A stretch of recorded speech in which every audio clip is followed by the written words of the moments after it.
अच्छा वसीम भाई, मैं इस पे भी बात करना चाहूँगा कि सपोज़ किसी पे कोई बहुत बड़ा प्रॉब्लम आ गया है, कोई शॉकिंग इवेंट हो गया उसकी लाइफ में, कोई एंग्जाइटी से यानी बहुत ज़्यादा एंग्जाइटी में उलझा हुआ है वगैरह वगैरह। What are some of the things हम लिस्ट डाउन करें जो उसे हेल्प करेंगी? मैं सबसे पहले बताना चाहूँगा आपको कि मेरे नज़दीक ना वसीम भाई, एक्सेप्टेंस जो है इट इज़ वेरी इंपॉर्टेंट। सुभान अल्लाह, बेशक। यू हैव टू एक्सेप्ट के you are in that situation. बिल्कुल। और ये अल्लाह की तरफ से, देखिए ना, हमारा कदर पर जो ईमान है वो सिर्फ ये नहीं है कि हाँ जो खैर आई जा रही है वो ही कदर है। अल्लाह की तरफ से अगर अल्लाह आपको टेस्ट कर लेता है, कोई चीज़ आप लिखी हुई थी वो आ गई है आप तक, तो उसको भी एक्सेप्ट करना, ये मेरा ख्याल it is the first step towards moving to a positive path. क्या आप समझते हैं? बिल्कुल। उस दिन एक साहब आए, वो कहते हैं कि मैंने ज़िंदगी में कभी स्ट्रेस लिया ही नहीं। तो मैंने कहा सर क्या करते हैं, बगैर स्ट्रेस के तो आप जिंदा ही नहीं रह सकते। सही सही। फिजियोलॉजिकल एंग्जाइटी ये तो आपको जिंदा रखने के लिए ज़रूरी है। बिल्कुल। एंग्जाइटी और स्ट्रेस सिर्फ उस बंदे को नहीं हो सकता जो कब्र में दफन है, बिल्कुल, बाकी जो जिंदा है ना। तो मैंने कहा इसको एक्सेप्ट करें। ये आपका बड़ा खतरनाक जुमला था जिसकी वजह से आपका चेहरा कोई और कहानी बता रहा है। आपकी जुबान जो है वो एक्सेप्टेंस में है ही नहीं, वो एक्सेप्ट कर ही नहीं रही। तो सबसे पहला काम कि जी बिल्कुल मैं बीमार हूँ, लेकिन बीमारी की शिफा मौजूद है। क्या बात है, आपने एक्सेप्ट करना है। हम जो है ना वो डिनाइल में रहते हैं। सही सही कि नहीं मुझे किसी हेल्प की ज़रूरत ही नहीं है। बिल्कुल सही। ऐसा बिल्कुल भी नहीं है। बीमारियां आती हैं, जिस तरह सेहत अल्लाह का बहुत बड़ा इनाम है, वैसे ही बीमारी भी अल्लाह का बहुत बड़ा इनाम सही है। बात, सही बीमारी से पहले ज़िंदगी अपनी लगती है, बीमारी में अल्लाह की लगनी शुरू हो जाती है। अल्लाह से आप इतना स्ट्रॉन्ग जो है वो आपका वो ताल्लुक बन जाता है। बल्कि और रसूलुल्लाह सल्लल्लाहु अलैहि वसल्लम की हदीस है जिसका मफहूम है कि जब तक इंसान बीमारी के काबू में रहता है उसके हर लम्हे पे नेकी लिखी जा रही होती है। बेशक, अल्लाह ताला बेशक, तो बेशक। ये अगर हम जो है उस बीमारी को भी अल्लाह के रेफरेंस से देखें जी जी, तो हम उसको बिल्कुल प्रॉपर तरीके से एक्सेप्ट करेंगे। सही बात। और आहिस्ता आहिस्ता इंशाल्लाह बेहतर दिन भी आएंगे इंशाल्लाह। और जिसको वसीम भाई हम अक्सर बड़ी सख्त आजमाइश समझ रहे होते हैं ना, I think that is the refinement process, not even an आजमाइश। आजमाइश तो देखे ना, अम्बिया पे कैसी कैसी आजमाइशें आई हैं। हज़रत अयूब अलैहिस्सलाम, हज़रत याकूब, हज़रत इब्राहीम, मतलब हज़रत सारा बांझ हो गई और फरिश्तों ने जब न्यूज़ दी, गुड न्यूज़, तो इवन शी कुडंट बिलीव कि ये कैसे हो सकता है। तो हम तो सोच भी नहीं सकते ना उन आजमाइशों का जो अल्लाह ने अपने प्यारों को जिस तरह से आजमाया। आई बिलीव कि वो रिफाइनमेंट प्रोसेस, अल्लाह रिफ़ाइन कर रहा है आपको। अभी रिसेंटली वसीम भाई एक मेरे पास एक सिस्टर का मैसेज आया, तो काफ़ी परेशान थी। शी सेड के मेरे ट्विन्स बच्चे हैं, और भी हैं 2-3 और बच्चे भी हैं उनके, लेकिन दे वर द फर्स्ट बॉर्न, ये ट्विन्स जो हैं दोनों बेटे हैं। शी सेड कि उन्हें कोई न्यूरोलॉजिकल डिसऑर्डर है, उनकी ना गर्दन नहीं टिकती और हर वक्त यानी ज़ाहिर है कि parents become dependent on such children. तो शी सेड कि उनका इम्यून सिस्टम भी बहुत वीक है, यानी उन्हें हर तीसरे दिन को बीमारी हो जाती है। तो हर वक्त ना हम खपे हुए हैं उनके साथ ही, जो ना हम जुड़े हुए।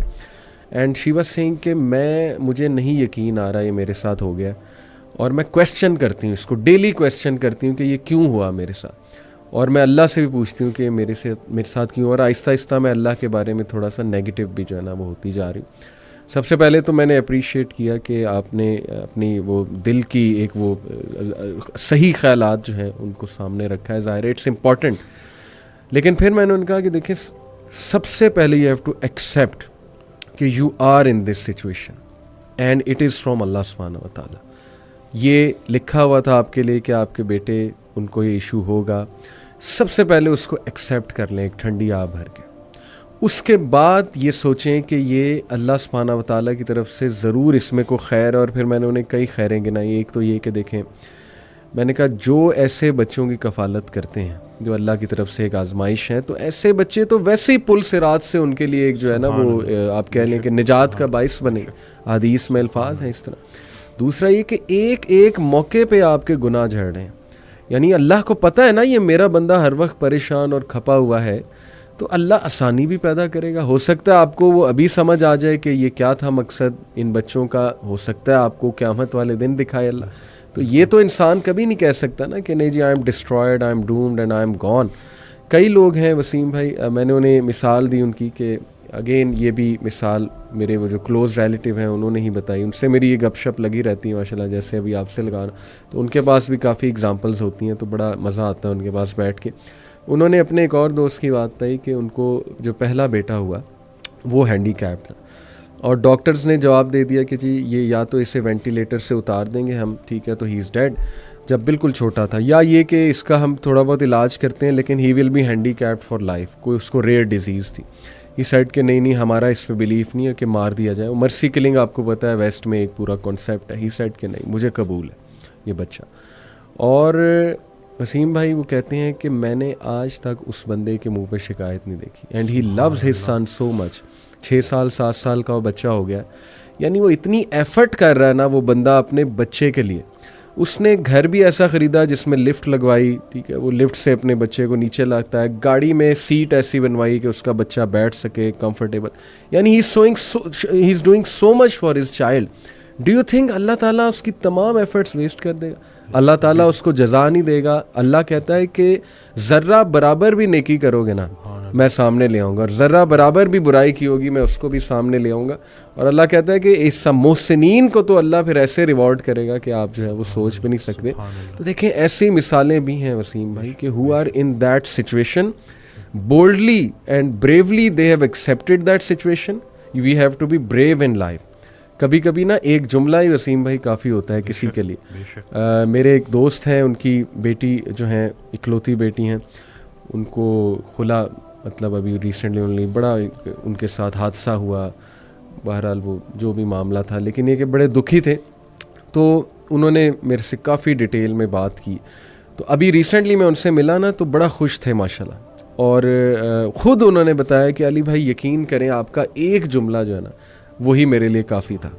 मैंने कहा अच्छा कौन सा जुमला, क्योंकि मुझे भी नहीं याद था, मैंने तो काफ़ी बातें की थी। कहते नहीं वो एक जुमला, कहते आपने सबसे पहले मुझे कहा था कि लिसन बी ब्रेव, बहादुर बने, जो हो गया है उसको फेस करें, अल्लाह ताला बेहतर करेगा। कहते बस that's it, I became brave.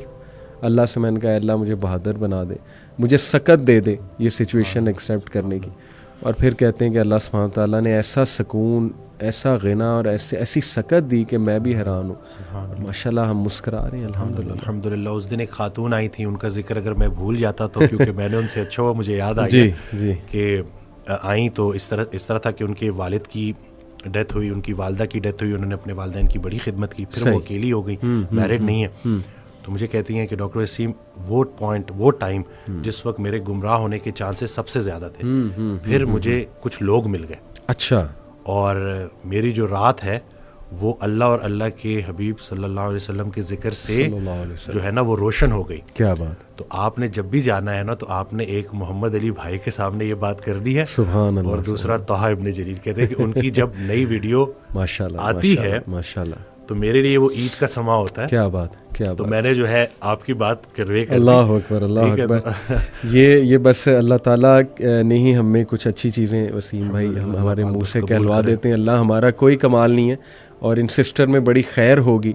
That's why Allah selected हर। माशाल्लाह अल्लाह जिसको पसंद कर लेता है ना फिर उसी को अल्लाह दीन की समझ भी देता है, अपने रास्ते पे भी लाता है। तो जज़ाकल्लाह आपने उनका मैसेज दिया।